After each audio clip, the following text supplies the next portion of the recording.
Hi, everyone. Welcome to Dia Chelsea.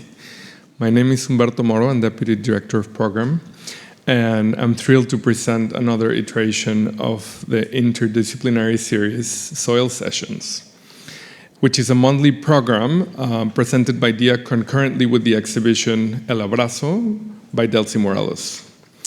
Today's event is a highlight, titled My Body is a Bug, an olfactory lecture by Camila Marambio, which is more than a lecture, is an opportunity for us to enter into Camila's collaborative practice that revolves around environmental humanities, decolonial nature conservation, and contemporary art.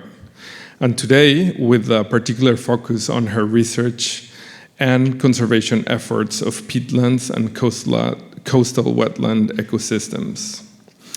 Camila's biography, according to Stockholm-based artist studio Goldin and Senevi, reads like this.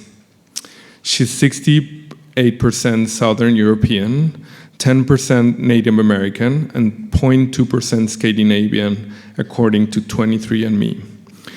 She was part of a magic circle, according to Juan Esteban Varela. She set up a laboratory for making time, according to visitors at the IMA in Brisbane. She has developed a method to communicate with beavers, according to a peer-reviewed science journal. She has stolen part of an artwork at Moderna Museet in Stockholm, according to an anonymous source. She flatlined twice, according to doctors, but is still alive, according to multiple sources. She's developing an ecology of the soul, according to Cecilia Vicuña. She's queering cancer, according to Nina Leakey. She's a character in the novel Headless, according to her own account. Dia's relationship to Camila has unfolded in many ways in the past years. She has been an advisor on peat and soil, which constitutes Dely Morelos El Abrazo, as well as she's a contributor in Dia's forthcoming publication dedicated to Dely's soil-based works, where she collaborated with ecologist Renee Rossini on a text on peat, a revered material for the artists in this commission. This book will be launched in the fall. But back to tonight, Camila will be joined by Agustine Zegers. Agustine was born in Chile, and they have previously described themselves as an olfactory artist, a designer, a student of molecular biopolitics, a monk, a perfumer, a hermit, a writer, and a bacterial community dedicated to the worlds of olfaction and symbiosis. Their work uses text, olfaction, and ritual in an attempt to comprehend and commune with the flows of ecological collapse, as well to question systems that produce them. Agustine is working on a series of scents inspired by the fruiting bodies of fungi, meant to serve as tools of connection to mycelial webs. Agustine's favorite tools are tiny spoons and graduated pipettes. Their most prized possession is a tatered Comme des Garçons matching set from 1994 they bought for $20. I want to extend our deepest gratitude to all who make this program possible, particularly to Kimberly Golding and Max Tanone, as well as to Alexis Lowry, who's the curator of the show with Zuna Maza.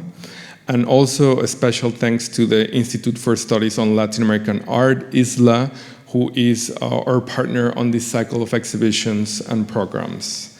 And now, without further ado, please welcome Camila Marambio.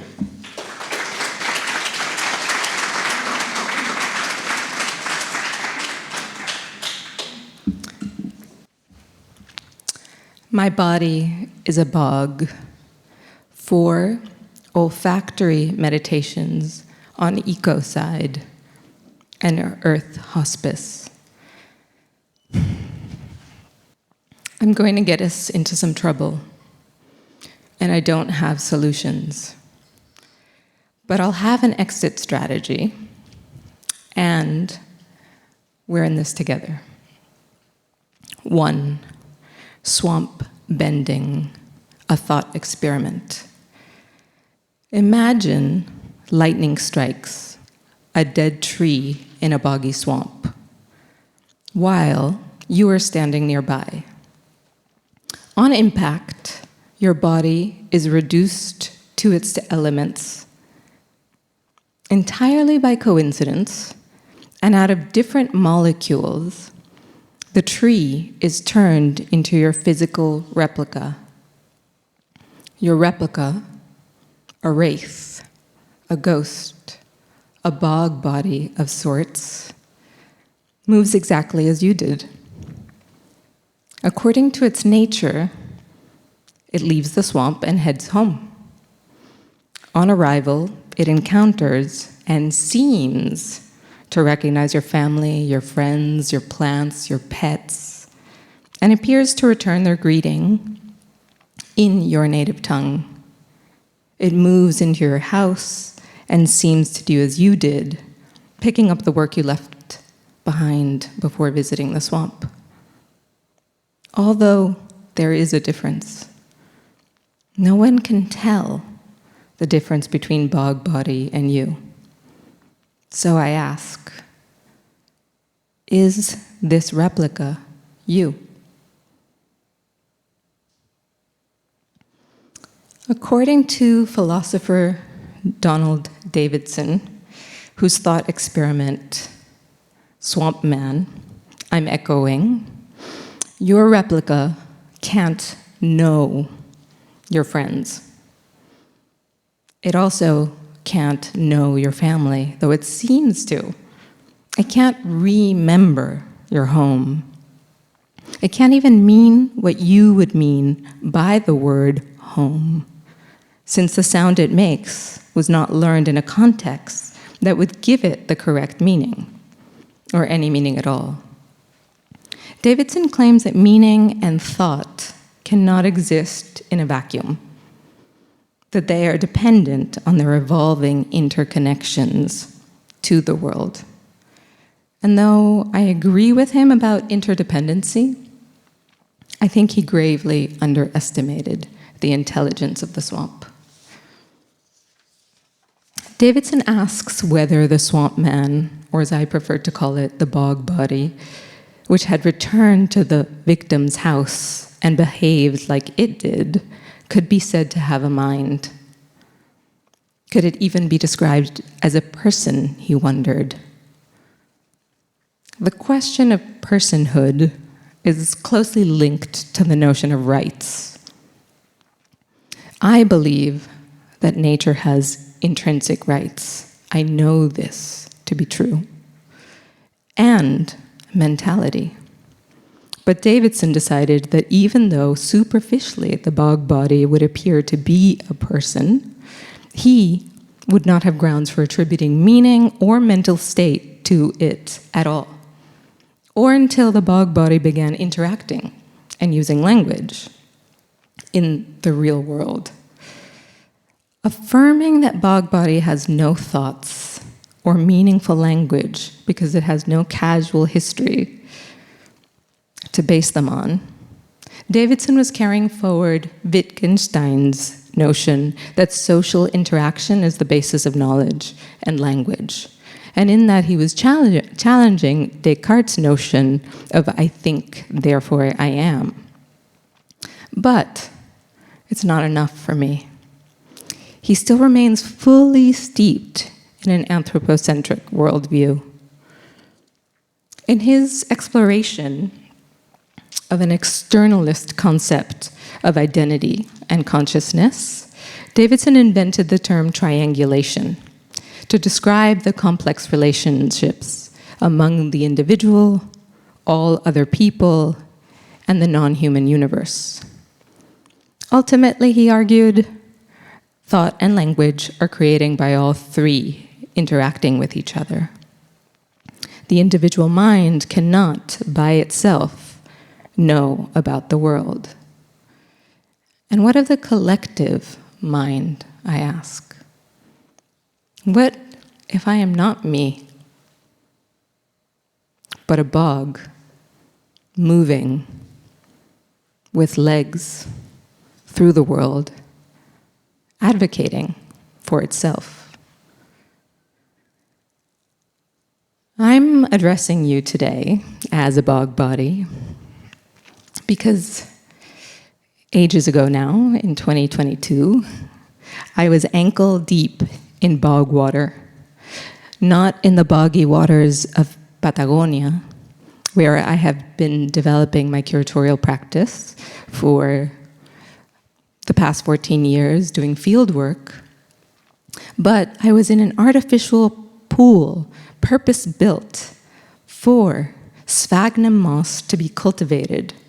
This moss had traveled from the German state of Lower Saxony to offset the harvesting of this organic matter from the bogs of the southernmost tip of South America. This transnational experiment in peatland conservation was hosted by Turba Tol, Hol Tol, the Chilean pavilion that I curated at the 59th Venice Biennale. During the unusually long installation period that this experiment required, there was only one other artist laboring away at her own organic construction, Dely Morelos.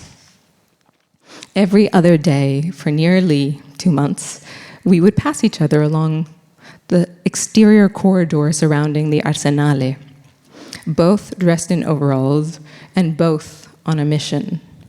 We were never alone. But only maybe. We once said hello.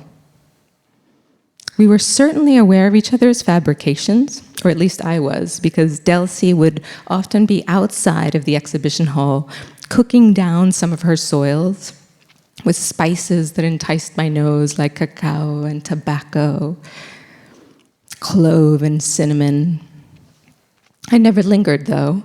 The moss awaited me and my posse. Some of that posse is here. Christy Gast in the front row. Nico Arce maybe is in the audience. The three of us, Nico, Christy, and me, would spend days on end fondling the moss, getting it ready, massaging it into mats that would grow eventually into a thriving, lush ecosystem over the many months of the exhibition, proudly performing its own duty of doing something differently. At the end of the exhibition period, this experimentally grown moss was delivered by Christy and Carla Machiavello to Hacienda Agricola Balieri, a small organic farm nearby on another island, and it was used to it was used as a horticultural substrate to grow organic vegetables that were later sold in the market. Some crates of the moss also went into a local garden in Venice to grow a new tree. There are very few trees in Venice. This interruption of the commodity chain is what Turvatol's sphagnum lab intended. It aimed to keep peat moss, the peat moss of the healthy peatlands of the southern cone in the ground. As a conservation device, art is wildly effective. And by that, I mean unruly and unrestrained. I'm going to continue to explain that by triangulating wetlands, bog bodies, and olfactory experience. So not long after the Biennale opened, I was in Colombia visiting artist Barbara Santos for a text that I was writing about their work. I had never met them before, and we spent a couple of days off the grid. I was completely moved by her deep commitment to traditional knowledge. And so when we headed back to Bogota, and she insisted that I meet Dely Morelos, finally, even though I only had 2 hours left in the city, I said yes. I was in awe of Dely's home and studio when I entered. The subtlety of the spatial design, the beauty of the natural patina of the building, reminiscent of the stark and transient beauty of her sculptural maze at the Biennale. And if you've seen this work, you can sort of imagine it extended into her home life. We sat on the floor, uncovered straw mats, free from the constraints of chairs, and consumed mambe and ambil, made from coca and tobacco leaves to ritualize our encounter. And I asked Dely about her choice of organic materials and its sourcing. And she told me a very unpretentious story about how she had been working with peat soil since 2018 because of the serendipitous encounter that occurred when she was preparing her work in Roda Stenkonsthal in Gothenburg. She was surprised when the production team brought her blocks of frozen earth. And at first she was worried that she wouldn't be able to mold them.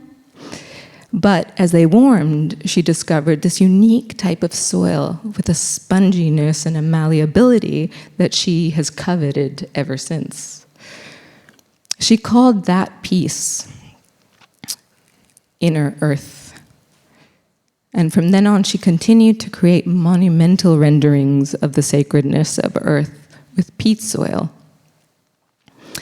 I told Dely about the extraction of peat in Patagonia, how the entire peatland ecosystem is damaged irreparably when peat soil is unearthed. Peatlands take thousands of years to form.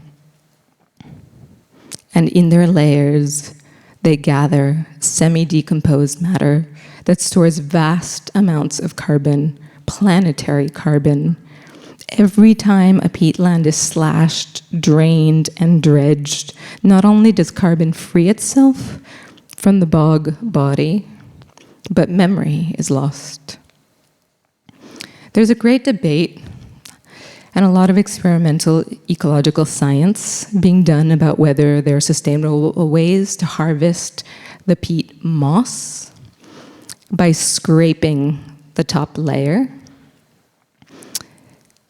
without lowering the water table. And I'll get into some of the specifics because I really love these specifics, so bear with me. The Sphagnum Lab was an attempt at that. But peat soil is different from peat moss. Peat soil is not like an apple that you can pick and not damage the earth, the inner earth. Extraction disrupts the healthy life cycle of carbon sequestration and deep time. So to those details, but before, I just want to make sure that I'm clear about how radically humble Dely Morelos was at the point of encounter with a piece of knowledge that she did not have. Immediately upon understanding the provenance of peat soil, she committed to changing her material practice. She surrendered to the power of peatlands, much like I had not many years before, when I crept out of my own ignorance and oversight. I'd been working for almost a decade in Tierra del Fuego, Patagonia, without knowing that the ground that I walked on was a bog ecosystem. When confronted with not knowing, what do you do? I'll venture to generalize that rarely are educated humans humbled by not knowing. Rather, we seem to gravitate towards embarrassment, distress, and even flight mode. But what if there were no moral judgments around coming to know the world and its workings at any age? What if learning were a continuum that defied progress? Anti-colonial ways of being, cryptic time, Afrofuturisms, marronage, and indigenous earth pedagogies all offer ways to flee this progress-oriented epistemology of capitalism and patriarchy. Knowledge is not information. It's a practice of solidarity, of solidarities, if you will. Dely, who is deeply committed to beauty, as an aesthete, she perceives things in full, I would say. But I think that this is only ever possible if you empty yourself of preconceptions. So come back to Dely's studio with me for a moment. Observe her instantly reorient herself towards protecting peatlands. She didn't defend herself, but instead immediately opened up to the sacredness of peatlands as abuelitas, who must remain in the ground. They're tired, they're keeping time, they're sequestering carbon. And she asked me, Camila, how do I pay my respects? And a couple of weeks later, Dely, Alexis Lowry, and Suna Massa and I were deep in conversation about how to collectively embrace the urgency of peatland conservation. That's what I mean about art being wildly effective. Dely had this oncoming commission, and in this daring gesture of undoing, Dely elegantly went one step further towards decomposition. And clearly, again, for those of you who have seen the piece, decomposition is not nothing. It's not empty space.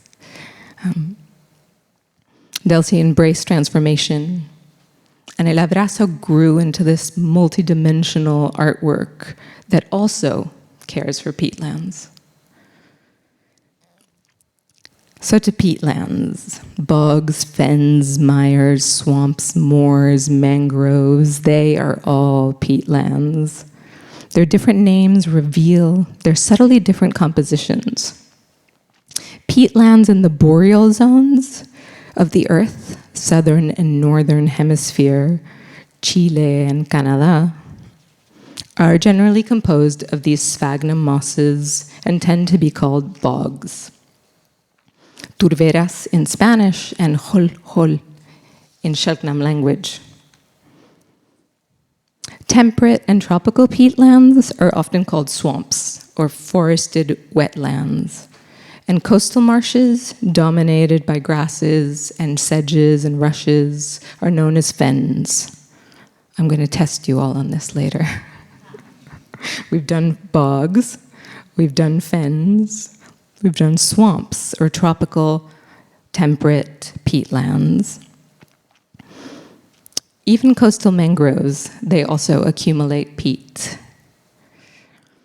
Rich in tales of mind-bending spectral presences, peatlands are these damp ancestors, repositories of ancient knowledge, fossil memory. But around the globe, peatlands are drying up. They're being mined for their rich, carbon-dense fossil fuels, dredged to make more roads, more urbanization, more energy consumption. And New England, where Donald Davidson grew up, is no exception. Neither is New York County. The Atlantic white cedar swamp is a forested coniferous bog with ferny, peaty hummocks and a rare butterfly, the Hessel's hair streak, whose caterpillars feed on cedar leaves, as do the deer in winter. I'm running us through the very many creatures that compose a bog. These wetlands, the cedar swamps, once filled a third of the Hackensack meadows and had an outpost here in Central Park. Standing now on this land, do we see these swamps anywhere? I see you. Are we bog bodies? The ancient ones, the Lenape of the Algonquian culture, they once roamed freely on these boggy cedar swamps. And it makes me sad. There's this thing called the ecological grief. I don't know how many of you are feeling it or letting it in. And it's really uncomfortable to realize that genocide is also ecocide, and that ecocide is also genocide, and that we are here today participating in some of that. It's a tragic predicament.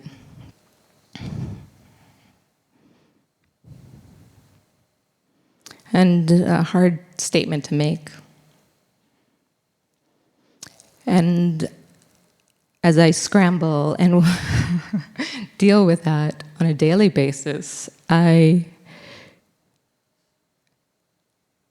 lean into Delcy's El Abrazo.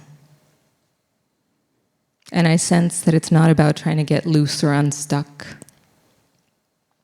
but instead of going deeper into the boggy mess of the past and of the future. 2, Tashben, soaking up the damage. So for centuries, peatlands have been bad-mouthed, not only mined and manipulated, but also when you say, I'm bogged down, or I'm mired. It's meaning that you're stuck, somewhere unwanted, it's a difficult situation. Peatlands have been considered problematic and unproductive terrain. They've been drained, dredged, again to make roads, agriculture, ranching. They've been transformed from worthless, now also to productive. Peatlands suffer this plight of human fancy. Today, some of the largest palm oil plantations are on former peatlands. In palm sugar, or is palm sugar, rather, more valuable than tropical peatlands, tens of thousands of years old? Sweetening our coffee, or our sugar, putting sugar in our cakes. What are we willing to give up? Where can we disinvest from the ecocide? So peat, when it's exposed to the air, because the water table is lowered, it begins to release carbon from this safe-keeping vessel that it's been in. And once the water table is lowered, it's cut and it's pried out and it's sold in brick form and used as fuel in some cases, or in bags. It's sold for as an additive for gardeners. Maybe many of you probably buy peat moss for your potted plants or for your gardens. Please don't. Just stop doing that. Ecocide has too many faces. Peat extraction destroys this kaleidoscopic multiplicity of peat. Remember the butterfly, the deer. What we destroy can't be returned. These scars made into the peatlands are irreparable because these blades that cut, this machinery, is cutting into a body that has taken, again, thousands and thousands of years to grow. The 20 or so feet of the sculpture El Abrazo, if that were peat, which it's not, that would be about 20,000 years old in the making. 30 to 50% of the world's wetlands are peatlands. And in the past 90 years, more than 60,000 acres of peat have been packaged and sold in North America alone. And 78% of the peatlands of, say, Kalimantan, on the island of Borneo, are gone forever, because the peat that is also being sold here is being taken from other lands. What happens to the orangutans that have to move away from their lands? To fix the problem, we would have to restore peat. We cannot. Ecosystems inextricably linked to peat never return. No peatland has ever been restored or returned to the same state of biodiversity as before it was disturbed and drained. Between 2013 and 2017, a single peat fire in Indonesia emitted 13 to 40% of global carbon dioxide emissions. Cut peat and it bleeds ancestral knowledge, climate resilience, habitat.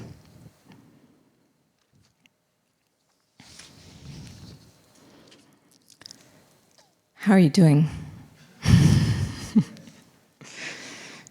I'm going to continue.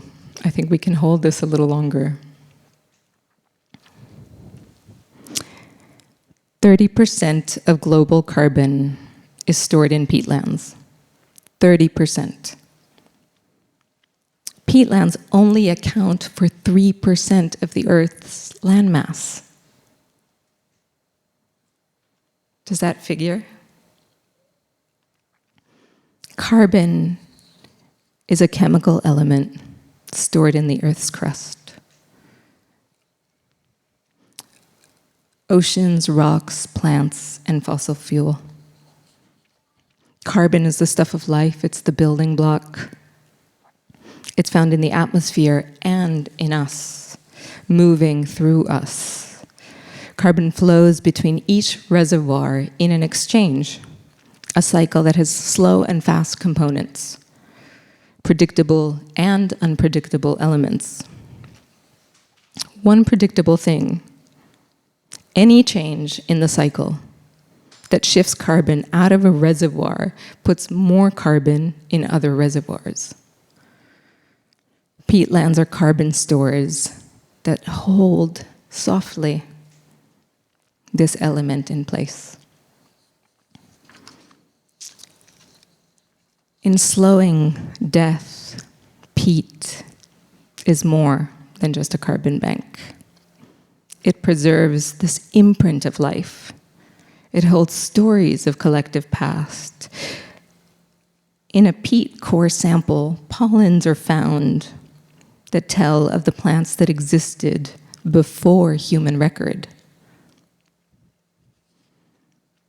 From this, we learned about how the climate shaped the world and shapes history, what foods were available, and who thrived under which conditions. All of these are so important to climate science today. In the future, peat will tell the shameful stories of how we treated it, of how we treat each other, and the broader world.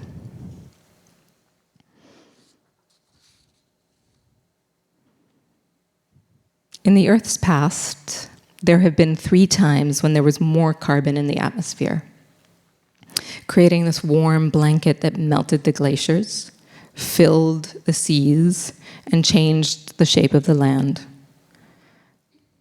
There has been times of low carbon, when chilly, endless winters swallowed the northern land masses and the seas shrunk to expose new lands. In Tierra del Fuego, melting ice created pools of water that nourished the builders of peat sphagnum. And that peat nourished the indigenous Chakram people who carried flames safely through the mossy mire. Core samples from Patagonian peatlands of Tierra del Fuego have revealed that they are as old as 8,000 years old, or 8,000 years.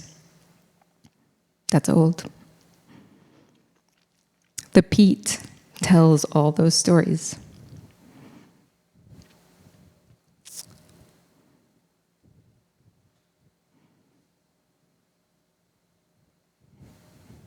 Chemicals from the plants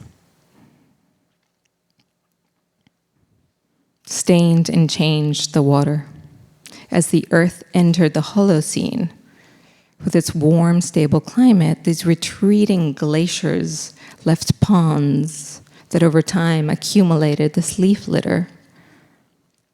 And this debris became tea, and tea became peat. Peat became people, but the cycles have fallen out of sync and are now driven by mechanisms of colonization, industrialization, extraction, and acceleration as we enter this so-called Anthropocene. Here is an offering.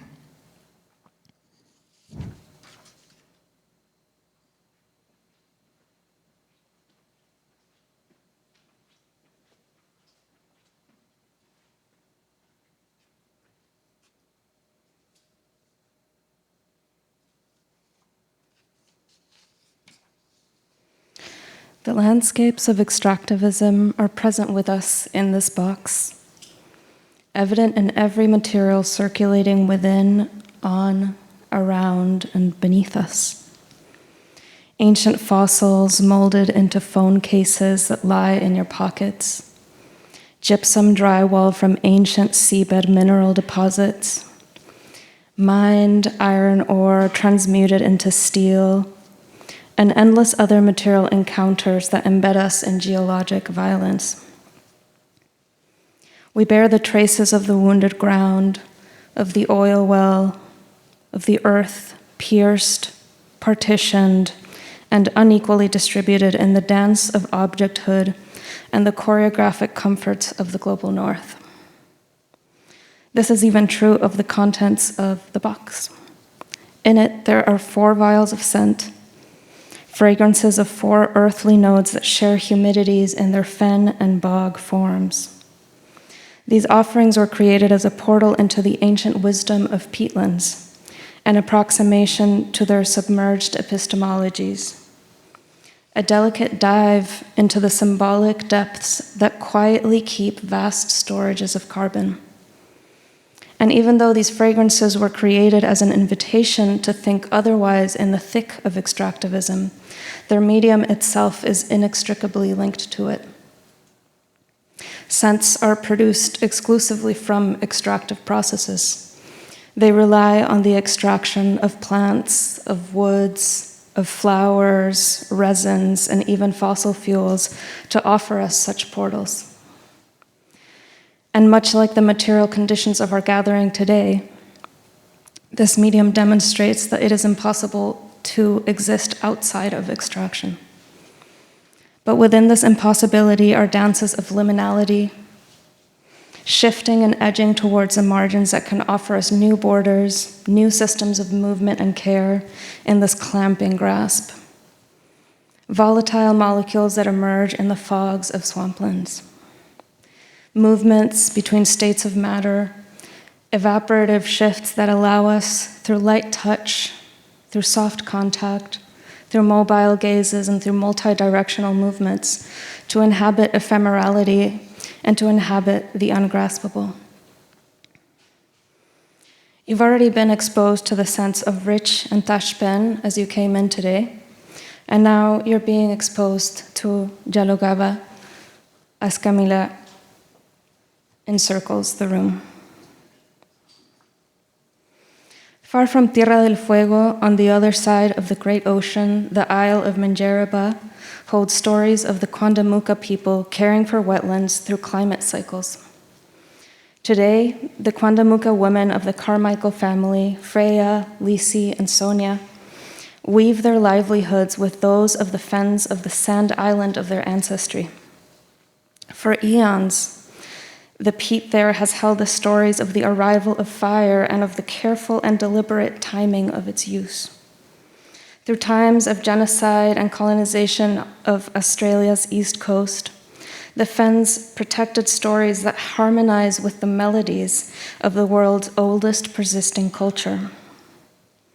The peat bears testimony, backing up the island's custodians when anyone wants to question their connection to the land. Songlines are the living, evolving stories of learning integrated with the land, used by cultures that preserve knowledge without writing. And there is a sacredness to the ungraspable.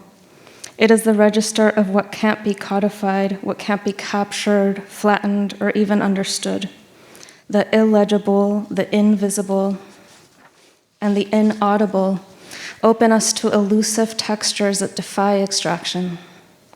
While scent relies on mechanisms of physically distilling and extracting fragrant elixirs of earthly matter, it simultaneously offers reprieve from directionality and reprieve from capture. It leaves us in a limbic state with slippery minds. It activates other forms of knowing beyond the sensorial constraints of scientific process and high art.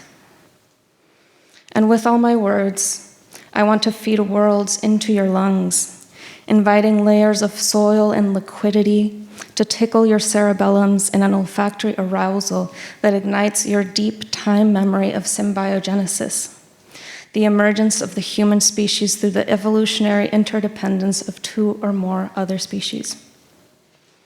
I want you each to open up to rethinking ourselves as the soils we emerge from, and from there to sensing how this particular gathering is not coincidental.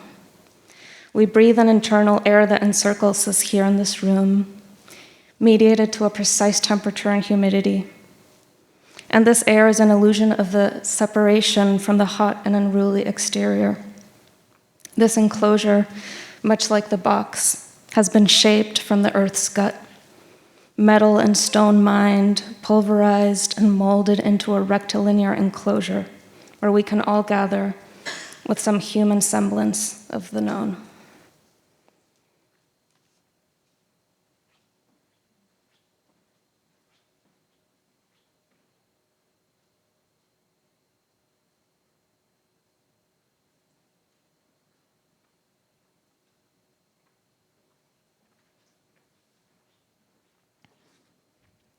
Three, rehearsing the end.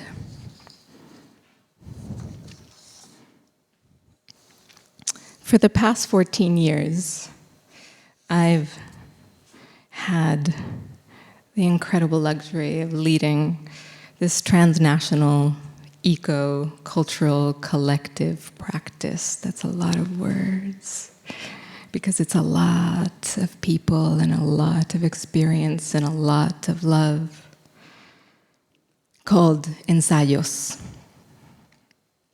In 2020, we buried ourselves in virtual peatlands during a digital residency at the New Museum. Thank you to Emily Mello in the audience. Some of us had been studying for years, peatlands, but others were new to the ecosystem. So first we rooted ourselves in those peatlands that we loved and knew, because we'd stepped on them, because we'd gotten wet in Caruquinca Natural Park on the Chilean side of Tierra del Fuego, where we first began our practice in 2011. After that, each of us returned to our own bogs, the mires and fens of Amenia in New York, Bogedudmira in Norway, Menjeraba in Australia. This led to a multitude of different practices of advocacy, research, knowing, unknowing, I'm going to name just a few. And I'm going to also honor all the people in this audience who were part and continue to be part of this practice. If you feel like standing up, do it. Christy Gast. Christy Gast and I, as part of our joint art and ecology curriculum for the Nomad MFA, for years led students into bogs in Hartford, Connecticut.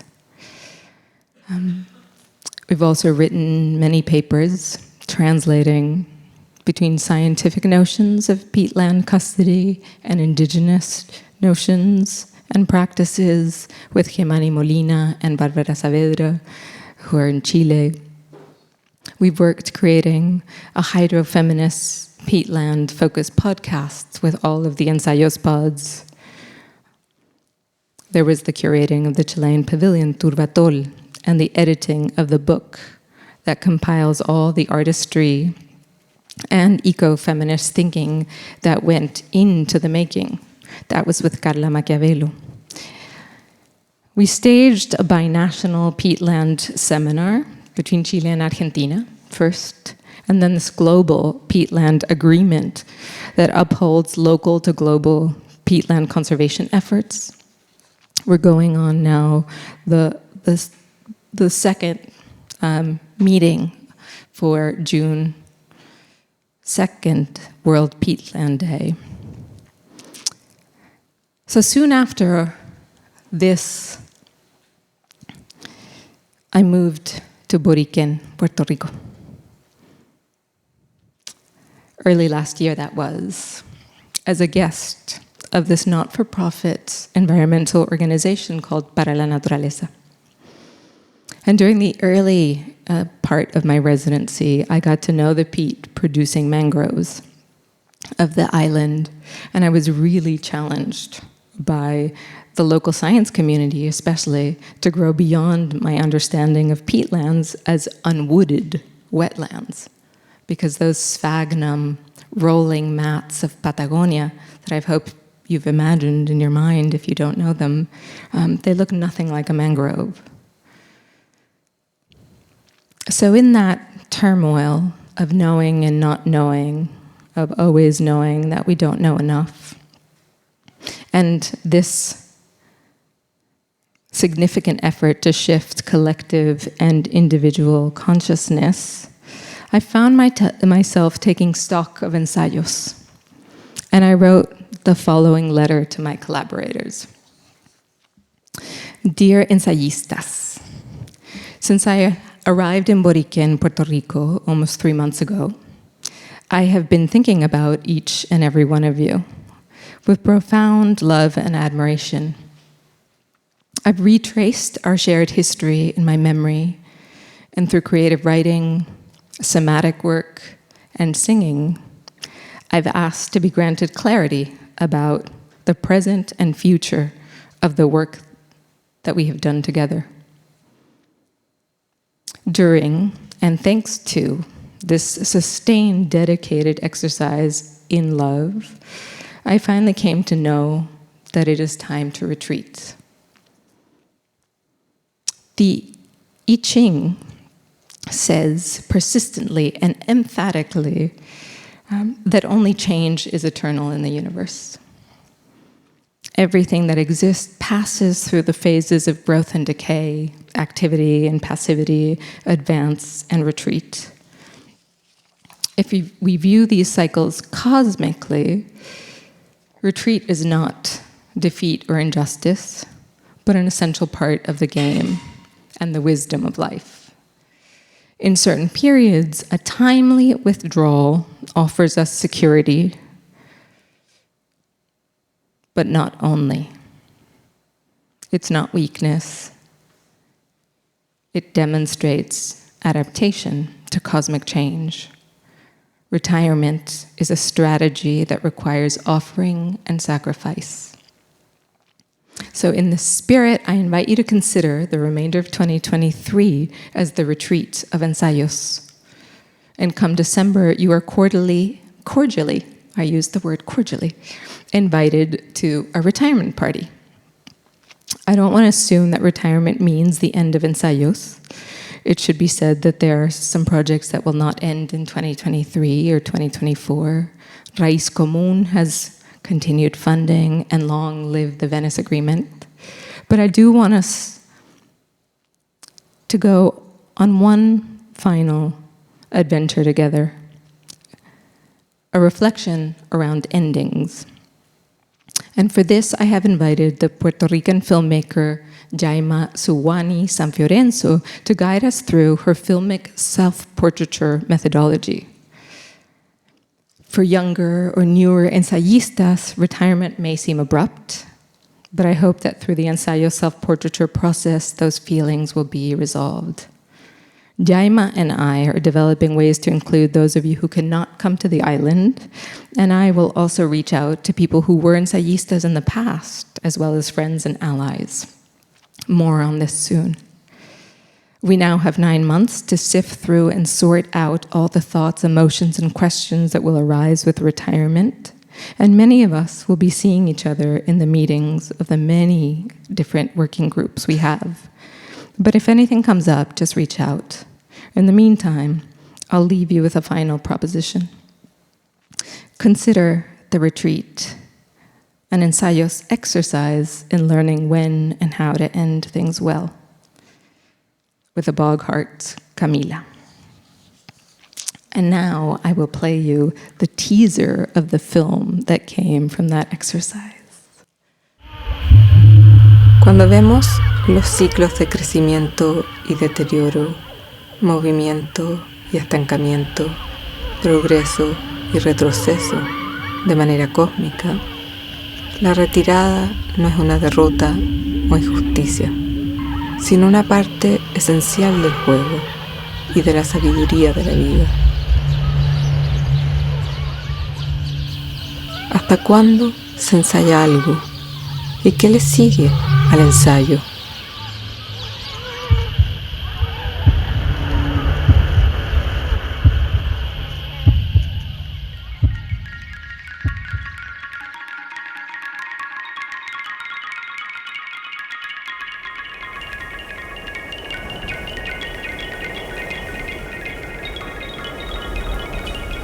A group of people of different ages, from different places, speaking different languages, practicing different disciplines. We walked and talked. In southern Chile, in Tierra del Fuego, we hiked through landscapes that seemed like the end of the world or the beginning of a dream. We mused, wondered, wandered, and laughed. Together we saw strange and beautiful places and things. We talked about animals, plants, fungi, the earth, rocks, humans, the wind and the sea. Of course, we also talked about our lives, our friends, our families, our homes, the situations we were in. Themes that I remember from those conversations are the impossibility of emptiness, history or the past that is never gone, fluidity, porosity, entanglement and connectedness, extinction, absence or disappearance that are rather invisibility and illegibility. Nearby was the Bahía Inútil, the useless bay, and we talked about uselessness a lot. This idea of uselessness has accompanied me since, a fruitful way to resist or wiggle away from the directive to constantly consume and produce. We talked and walked more, and always the wind, shaping everything, blowing at us and around us, saying, all things will change. Dando a todo su forma y repitiendo, todo cambia.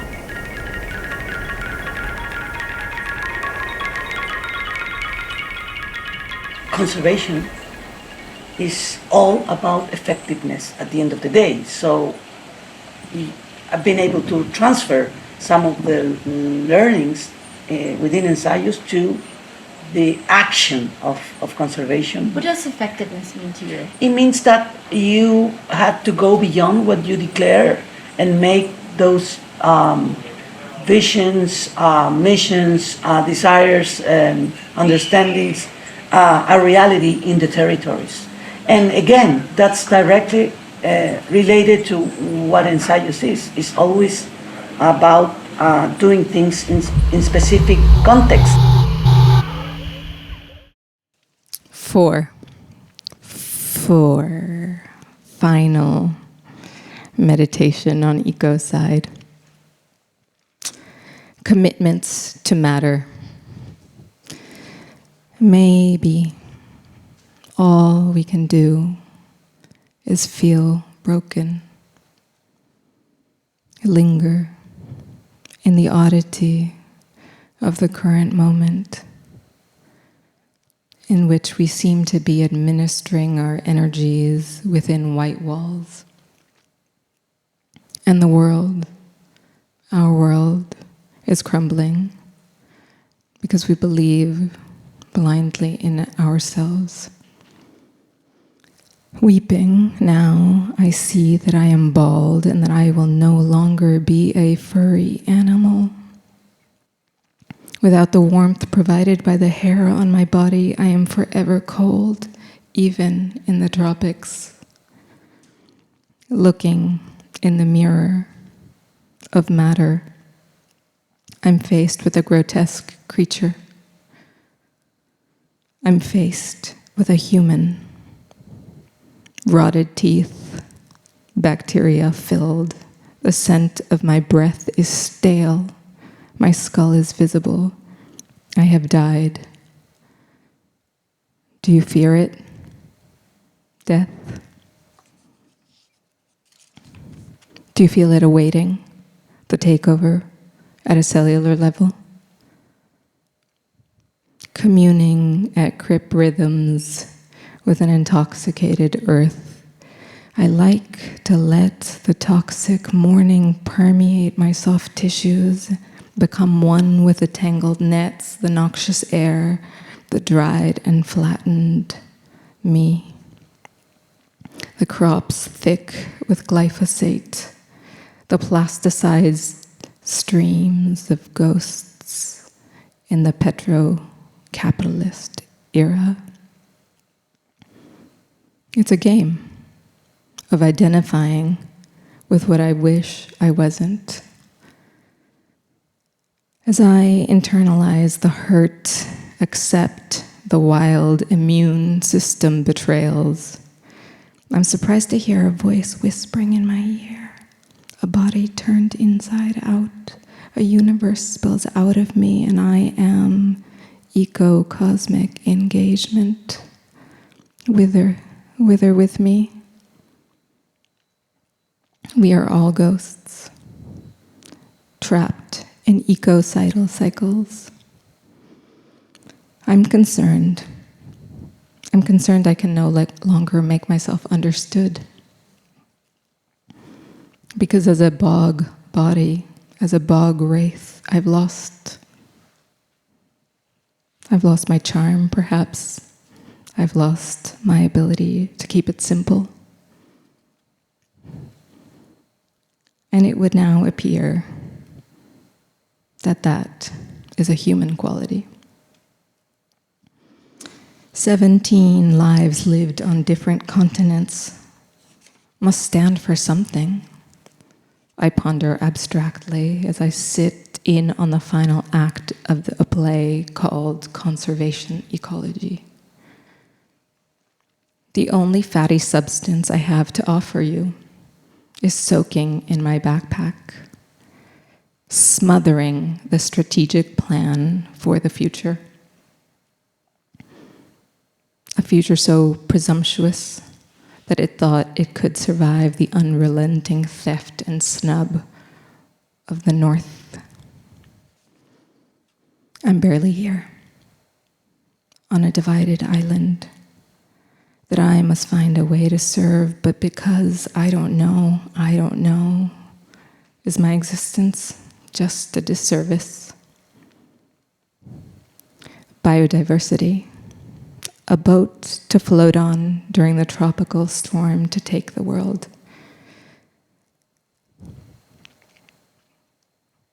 I'm happy to know you. And to silently silently say your names.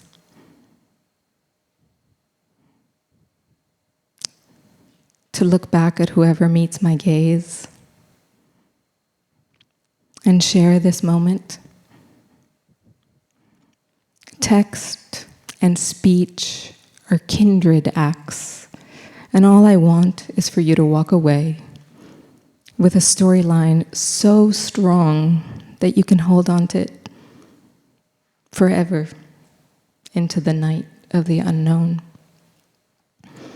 Smell your way through the grief, and in a spirited manner surrender to the coral reefs that you killed today because you ate yet another industrialized agricultural product, plastic wrapped for hygienic purposes that no one cares about but that we all carry on with exceedingly. Yet, I don't want to end here. So let's return to where we first met. Use your imagination again to feel that soft resistance of the moss holding your weight above the water. Breathe in through your nose, the damp, the fetid, the sweet, and breathe out through your mouth, releasing the carbon dioxide your body makes to keep you alive. The peat will lock away your carbon for safekeeping.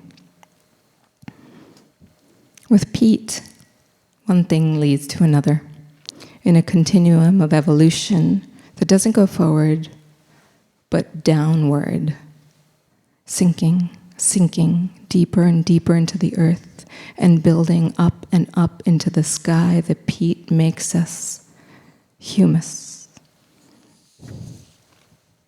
May all our bodies nourish peat in a revolution of who feeds who. From one who holds peat as close as a lover, a relative, an elder, a friend. This is above all an ode that invites you to meet your nearest bog, to care for it, even if it's just palliative care. Bring it your offerings, offer it the gifts of your failures, follow its melodies, be moved to never again buy peat in a bag. This requires creative alternatives, making time, tending to the land as art form, for no other purpose than its beauty, its value devoid of price. Finally, find ways to enjoy these end times. It takes courage to associate oneself with the problem, to divest from overconsumption, to protest against genocide, to sing to the dying, to uphold the living, to guard the portals to other worlds.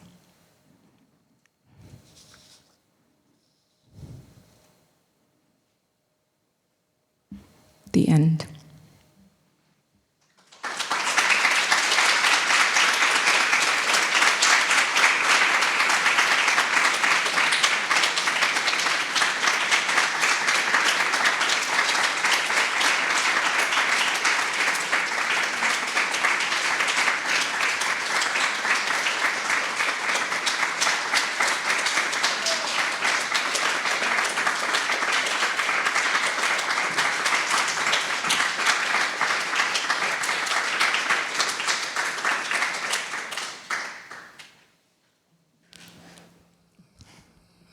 Okay, thank you so much. That was really remarkable.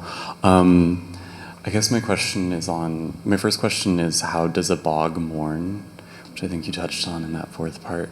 In my experience of facilitating like climate grief experiences and sessions, it's very difficult to get away from the human, the anthropocentric.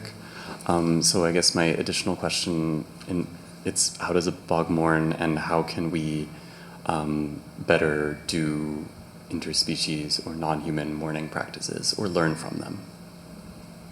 Thank you. Do you know how a bog mourns? I think with a lot of the work that we do, a lot of it is interpreting such different languages than our own, so I don't think we will ever truly know, but I think all we can do is put our nose and our feet and everything deep in the humidities and get perhaps a whiff or a glimpse of what that morning looks like in our very limited time span of our lives. But I think it's a devotional practice to even begin to answer that question.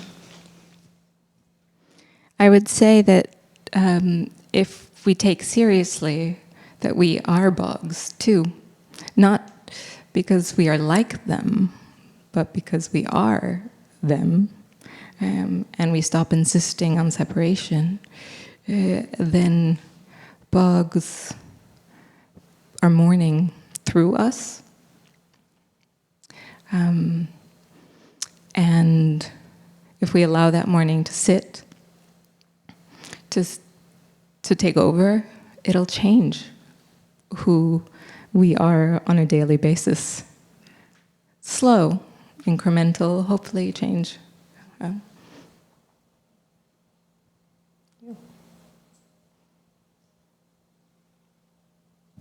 There are other peat people here, bog bodies. If anybody wants to answer the morning question, you're welcome. Yeah. West Africa and Guinea and the mangroves, and I've worked quite a bit with the Congo peatlands and Pina Bausch in her last expression with African dancers for the rite of spring. And I would just say that's a really beautiful question, but I don't know, the sadness I understand from a European's perspective, but I think there's a celebratory way of being and living that's very innovative and doesn't have this torment that I think is not courageous, actually. And so it's a kind of been sitting here with my sister, just kind of feeling very frustrated about the slightly, and I say this respectfully, as an artist, I also work with the UN Environment Program and the Global Peatlands Initiative, that it's hard to receive a bit of this disdainful talk to the audience that you don't know. And so I was wondering a little bit about, I wanted to just say that there's a celebratory way in which we engage the crises that have been kind of put on us. And there is kind of, I felt like a move around the locating of, you mentioned colonialism and capitalism, but there is a kind of resistance to kind of be specific about some of the reasons for the degradation of the peatlands. And so maybe you can speak to that a little bit. But I would say there is also a celebration in who we are. At least I can speak to the global peatlands in the Congo Basin and in Guinea that is very distinct from what you're presenting here, which I enjoyed, and I loved breathing in the sense and was really drawn to your talk. But maybe just to kind of talk about the celebration, because I'm sure you had some of that as well in your experiences. Yeah, absolutely. I love hearing everything that you're saying. And I think there is celebration that is also mournful. So I wouldn't make those opposites. A lot of the sadness and the grief is something that is shared when we are in Tierra del Fuego or on different peatlands. And it arises as an opening, as a way to, I think, I can access it in my body. I can become part of the problem and allow the whole of the issue to take over, and by that I mean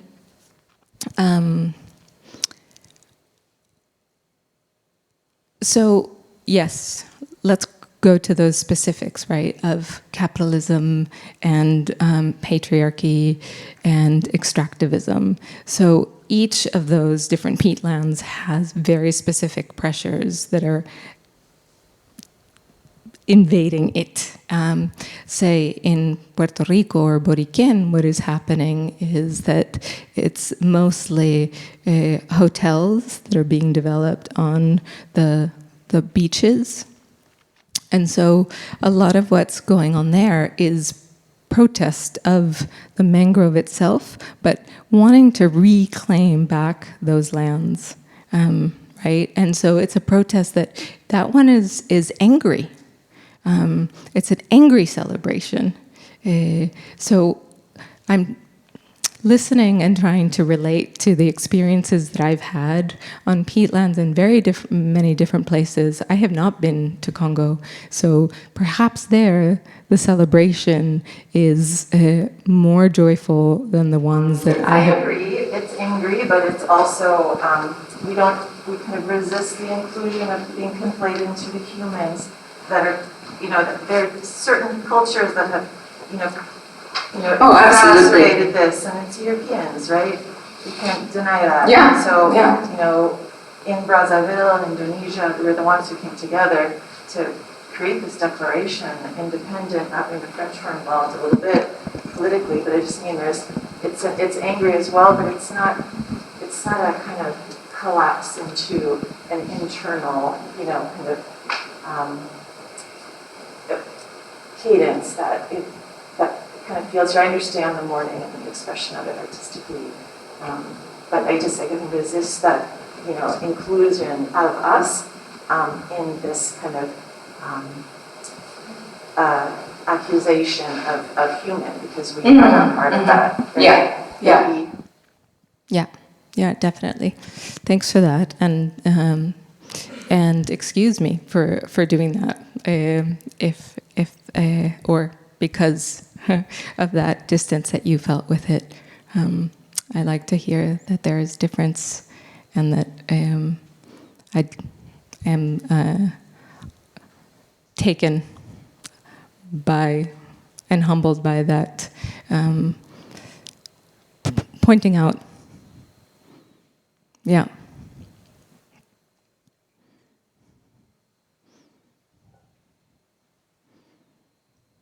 And I'll take that with me and continue into the peatland work. It's interesting with the Global Peatland Initiative the very many different ways in which peatland activists move forward with the information.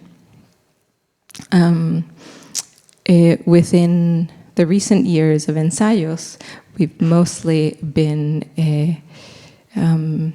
guided by Jemani Molina, a Shaknam woman and her family, returning to Tierra del Fuego after having been in exile for, many, many decades because of genocide and forced removal of people from their land. And so there is a lot of homecoming, but there's a lot of mourning. And maybe that's where some of that is coming from, specifically, say, for me. I think just in sake of time, I want to say thank you so much to everyone who came. We have our last soil session on July 13, so I encourage you to come back and visit Dely before it moves somewhere else on July 20th. And yeah, thank you. You'll have time to speak to the artists in a more private way if you wish to do so after. And thank you.